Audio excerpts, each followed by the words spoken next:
I'm Mark Daniel, narrator of Silver Wings and Civil Rights, The Fight to Fly. The Tuskegee Airmen represent a basic fundamental of American culture. Injustice will only continue as long as no one stands to correct it. This film has been called the best documentary about the Tuskegee Airmen by the airmen themselves, specifically Charles A. Train Dryden.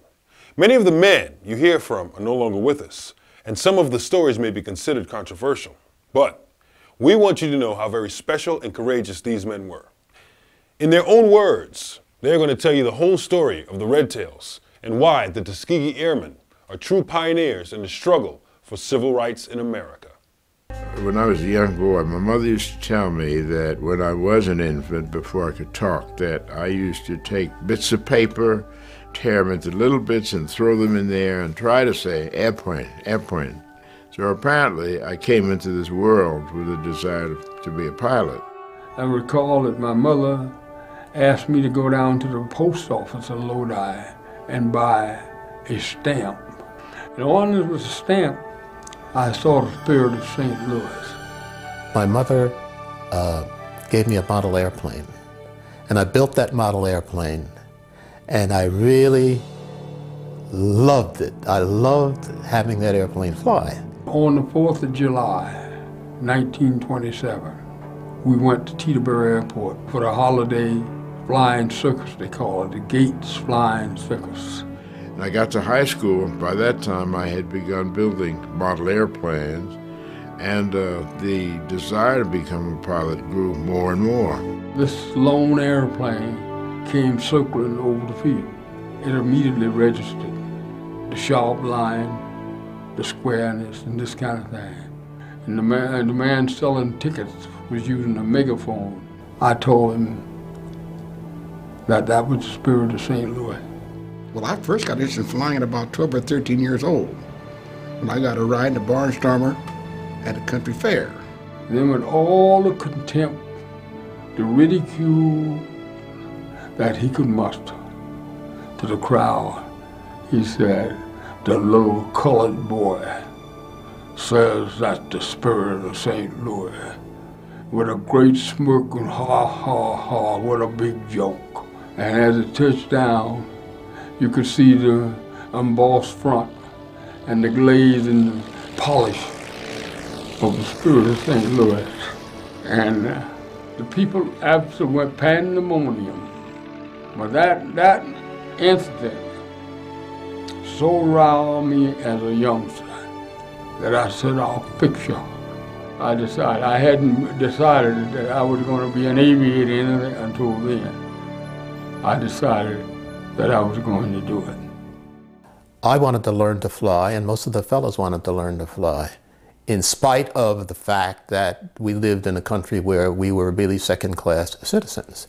And it was part of the battle that we all fought, either subconsciously or consciously, regardless of the circumstances. We knew that we were second-class citizens, but we wanted to fly. Jim Crow laws institutionalized a way of life that predated the Civil War. Segregation separated the races in almost every public facility.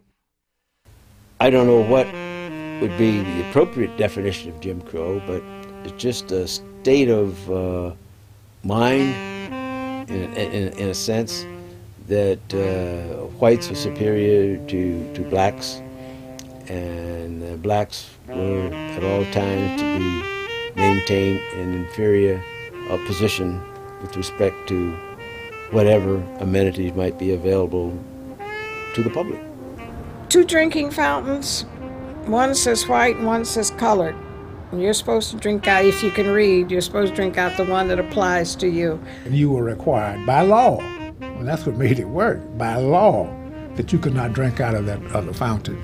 And I wondered for a long time, I asked my mom and daddy one day, "Daddy, what's the difference between these 2 waters? Is there such a thing as a white water? The water looks all right, it looks the same, or is it different?" We had our own schools, supposedly separate but equal, but everybody knows that they weren't. But I broke a lot of segregation rules. I rode on the front of the bus whenever I got ready. Luckily, I wasn't killed. And I mean that literally killed.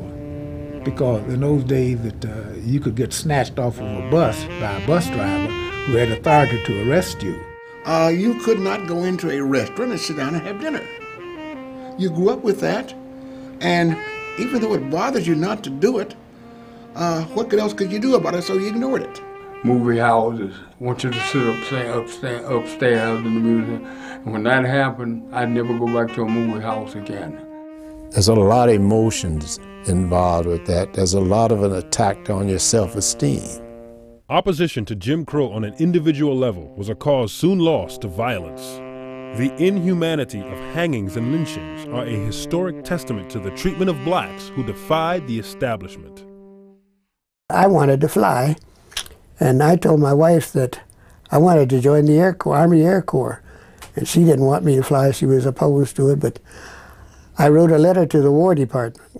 The first letter of rejection I received said in no uncertain terms there were no facilities to... Since this film was made, the Tuskegee Airmen have received a broad range of honors and awards. The National Parks Service has made Moton Field the Tuskegee National Monument. President George W. Bush, in 2007, presided over a ceremony awarding the Tuskegee Airmen the Congressional Gold Medal, the highest civilian award bestowed by Congress. President Barack Obama invited the airmen to his inauguration. And this year, the film Red Tails, by legendary filmmaker George Lucas, gives the airmen long overdue worldwide attention. We hope you enjoyed our film and now know the whole story of our friends and heroes, the Tuskegee Airmen.